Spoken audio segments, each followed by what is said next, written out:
Durante gran parte de la historia, el poder político ha sido un territorio exclusivo de los hombres. Reinos, imperios y repúblicas nacieron y evolucionaron bajo la premisa de que solo ellos eran capaces de gobernar, legislar y decidir el destino de las naciones. La voz de las mujeres era, en el mejor de los casos, ignorada, en el peor, silenciada. En las sociedades antiguas, como Grecia o Roma, consideradas las cunas de la democracia, el derecho al voto era una herramienta reservada para una minoría selecta, hombres libres, mayores de edad y propietarios. Las mujeres, junto con esclavos y extranjeros, eran excluidas de toda participación pública. Esta idea persistió durante siglos, adaptándose a diferentes formas de gobierno, pero conservando siempre el mismo patrón de exclusión. Aún en el siglo XIX, en plena era de la Ilustración y los derechos individuales,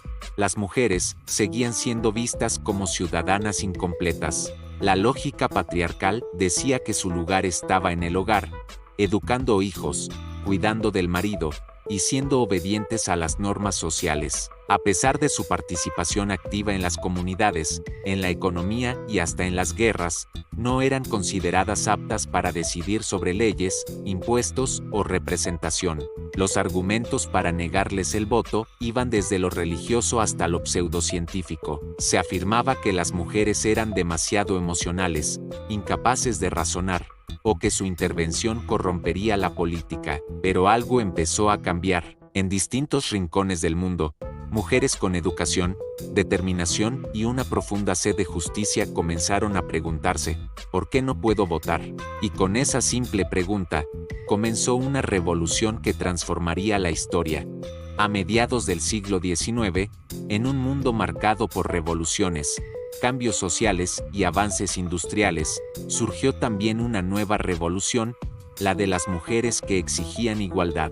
Fue en este contexto que nació el movimiento sufragista, una de las luchas más persistentes y transformadoras de la historia moderna. Aunque hubo voces anteriores, una de las precursoras fue Mary Wollstonecraft, escritora británica que, en 1792, publicó Vindicación de los Derechos de la Mujer, un texto pionero que cuestionaba el rol subordinado de la mujer en la sociedad. Pero fue unas décadas más tarde cuando el reclamo se organizó de manera formal, especialmente en Estados Unidos y el Reino Unido. En 1848, tuvo lugar la Convención de Seneca Falls en Nueva York, considerada el inicio oficial del movimiento sufragista en Estados Unidos. Allí, mujeres como Elizabeth Cady Stanton y Lucretia Mott redactaron la Declaración de Sentimientos, un documento histórico que exigía, entre otras cosas, el derecho al voto para las mujeres. Fue un momento radical y escandaloso para la época.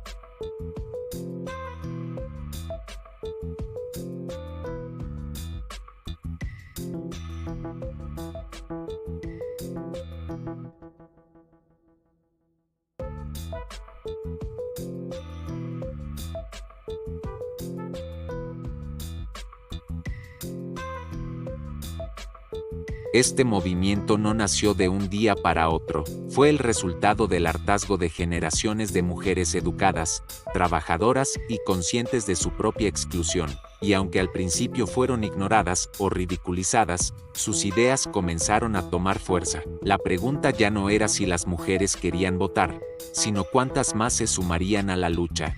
A medida que avanzaba el siglo XIX y entraba el XX, el movimiento por el voto femenino comenzó a diversificarse. Las estrategias se multiplicaron, y con ellas, también las tensiones. Así surgieron dos grandes corrientes dentro del movimiento, las sufragistas y las sufragetes. Aunque ambas luchaban por el mismo objetivo, sus métodos eran muy distintos. Las sufragistas, lideradas por mujeres como Millicent Fawcett en Reino Unido, creían en una vía pacífica, legalista y racional. Su lema era persuasión, paciencia y argumentos. Estas mujeres organizaban charlas, escribían cartas al Parlamento, publicaban artículos y recogían firmas.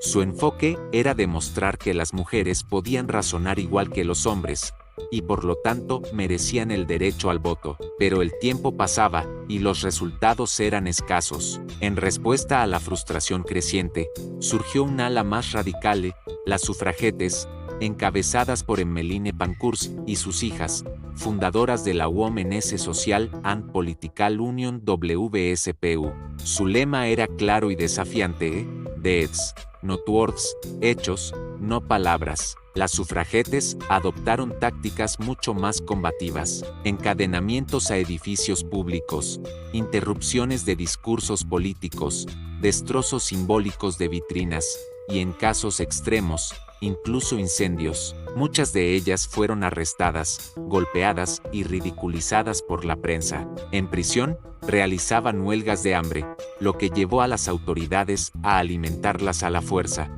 provocando indignación pública. Aunque estas acciones generaban controversia, también ponían el tema en el centro del debate político. Ya no se podía ignorar a un movimiento que estaba dispuesto a arriesgarlo todo, incluso la vida, por el derecho a participar en las decisiones de su país. Así, entre la diplomacia de las sufragistas y la rebeldía de las sufragetes, el sufragio femenino fue cobrando fuerza, visibilidad y urgencia. El mundo empezaba, lentamente, a escuchar.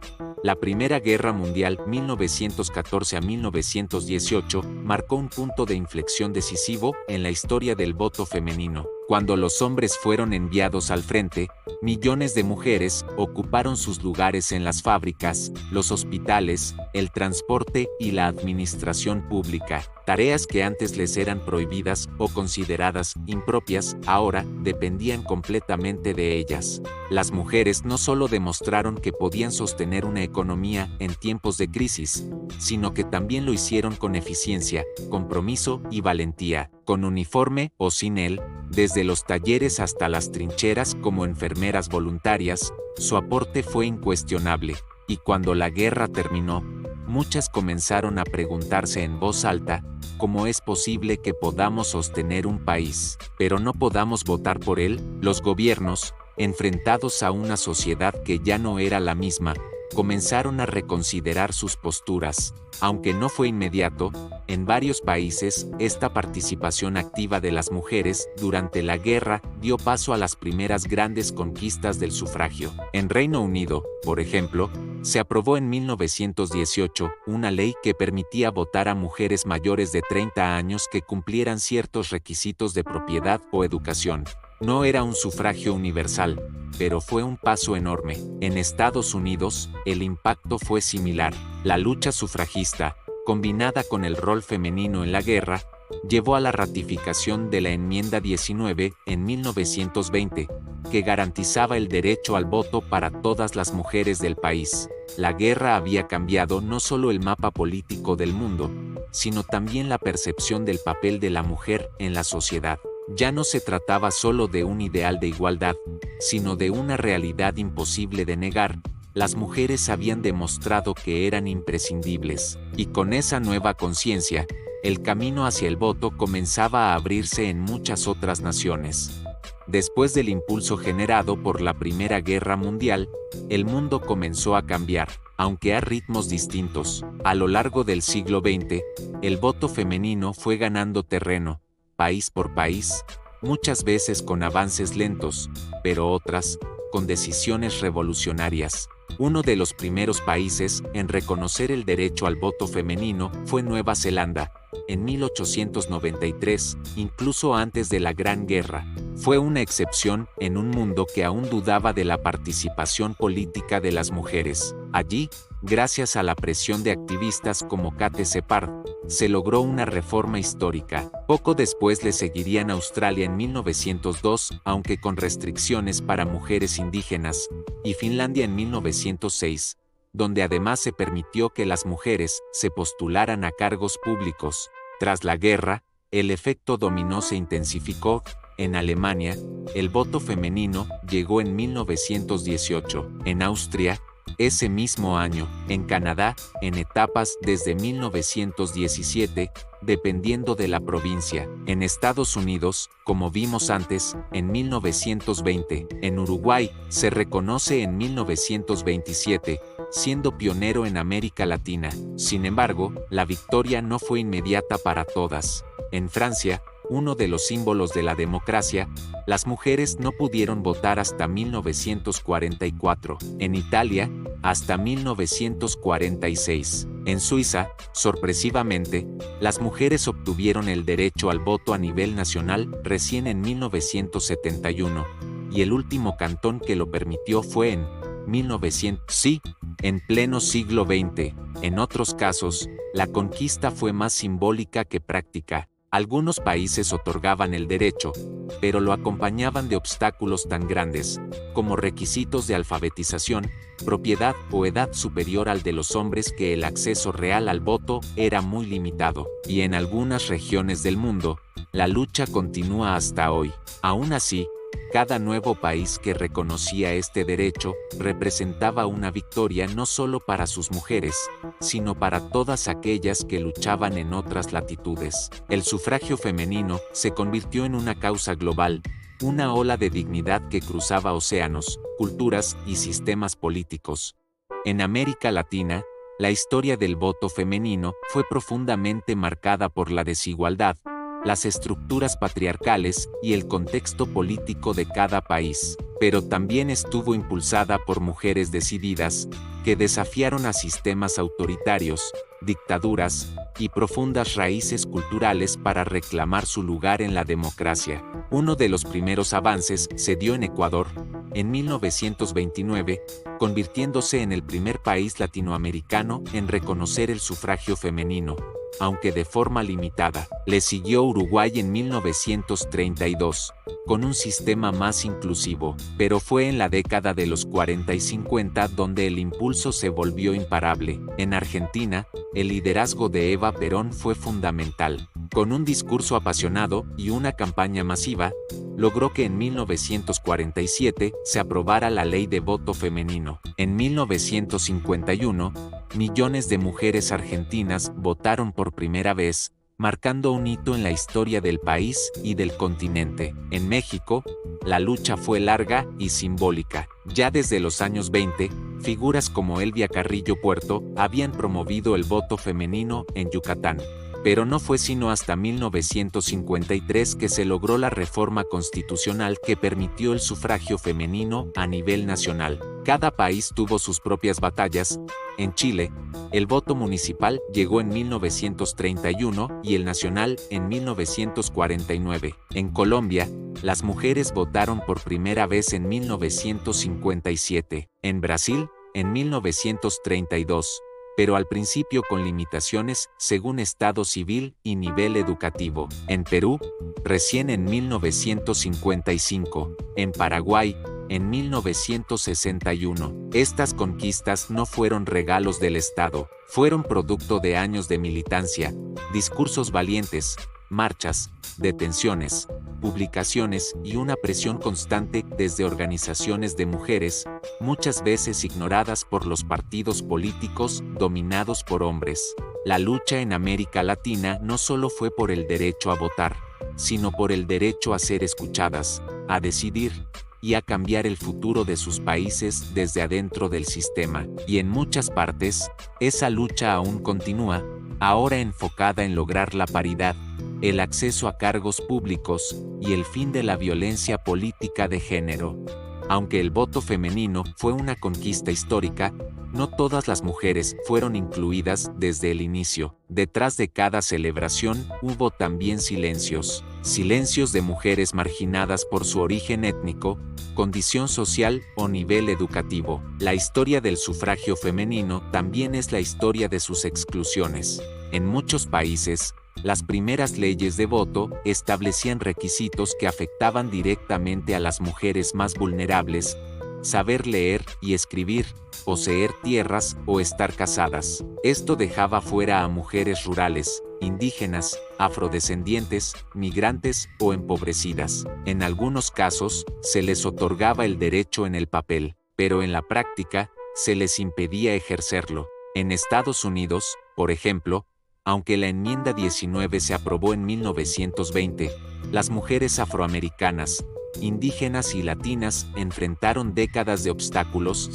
pruebas de alfabetización, impuestos para votar, y violencia directa en las urnas. No fue sino hasta el botín Riksak de 1965 que se eliminaron muchas de estas barreras legales. Algo similar ocurrió en América Latina, donde el voto de las mujeres indígenas fue históricamente minimizado o directamente invisibilizado. En Guatemala, Bolivia o Perú, muchas comunidades no contaban con infraestructura electoral ni acceso a documentos de identidad, haciendo imposible el ejercicio del voto durante años. Incluso hoy, en muchos lugares del mundo, hay mujeres que no pueden votar, ya sea por leyes religiosas, conflictos armados, dictaduras o discriminación estructural. El derecho a elegir y ser elegidas sigue siendo una batalla pendiente para millones. Y no solo se trata de votar. Muchas mujeres enfrentan violencia política cuando se postulan a cargos públicos. Ataques en redes, acoso, amenazas e incluso asesinatos forman parte del precio que algunas pagan por levantar la voz. Porque sí, el voto fue un gran paso, pero la igualdad plena en la vida política aún no es una realidad para todas. Hoy, más de un siglo después de las primeras conquistas sufragistas, el voto femenino es una realidad en la mayoría de los países del mundo. Mujeres votan, lideran partidos, son candidatas y presidentas. La participación femenina en la política ha transformado parlamentos, gabinetes y agendas públicas. El concepto de democracia paritaria ha tomado fuerza, especialmente en América Latina y Europa, promoviendo leyes que exigen la participación equilibrada de mujeres y hombres en cargos públicos. Países como México, Bolivia y Costa Rica han implementado reformas profundas para asegurar la presencia femenina en el poder, demostrando que una democracia sin mujeres no es democracia completa. Y a nivel mundial, cada vez más mujeres están liderando naciones, desde Finlandia hasta Etiopía, desde Islandia hasta Barbados, rompiendo techos de cristal y desafiando estereotipos. La política ya no es un club exclusivo de hombres, pero la lucha no ha terminado. Aún hoy, muchas mujeres enfrentan enormes obstáculos para ejercer su derecho al voto libremente. En contextos de guerra, pobreza extrema o regímenes autoritarios, sus voces siguen siendo silenciadas. Además, el simple acto de votar no garantiza una verdadera participación política. La subrepresentación femenina en cargos ejecutivos, los estigmas de género, la violencia política, el acoso mediático y la falta de financiamiento siguen siendo barreras cotidianas. Las mujeres que llegan al poder muchas veces deben demostrar el doble para recibir la mitad del respeto. El sufragio fue la puerta, pero detrás de ella hay muchas otras que aún deben abrirse. La equidad salarial, la justicia reproductiva, la erradicación de la violencia de género, la paridad en la toma de decisiones. Y eso nos recuerda que el voto no es solo un derecho, sino también una herramienta, una que puede transformar realidades, siempre que esté acompañada por una ciudadanía activa, informada y comprometida. La historia del voto femenino es una historia de lucha, valentía y perseverancia. Mujeres que desafiaron prejuicios, rompieron cadenas y abrieron caminos para que generaciones futuras pudieran alzar su voz y decidir sobre su destino. Hoy, más que nunca, recordamos que el derecho al voto no es un regalo, sino un logro conquistado con esfuerzo y sacrificio. Es una herramienta poderosa que nos invita a participar, a exigir derechos, a construir sociedades más justas e igualitarias. Pero la lucha continúa, cada voto cuenta, cada voz importa, porque detrás de cada urna está el poder de cambiar realidades y moldear un futuro donde la igualdad sea una realidad para todas y todos. Gracias por acompañarnos en este viaje por la historia del origen del voto femenino. Si te gustó este video, no olvides suscribirte, darle like y compartir para que más personas conozcan estas historias que transformaron el mundo. Hasta la próxima historia.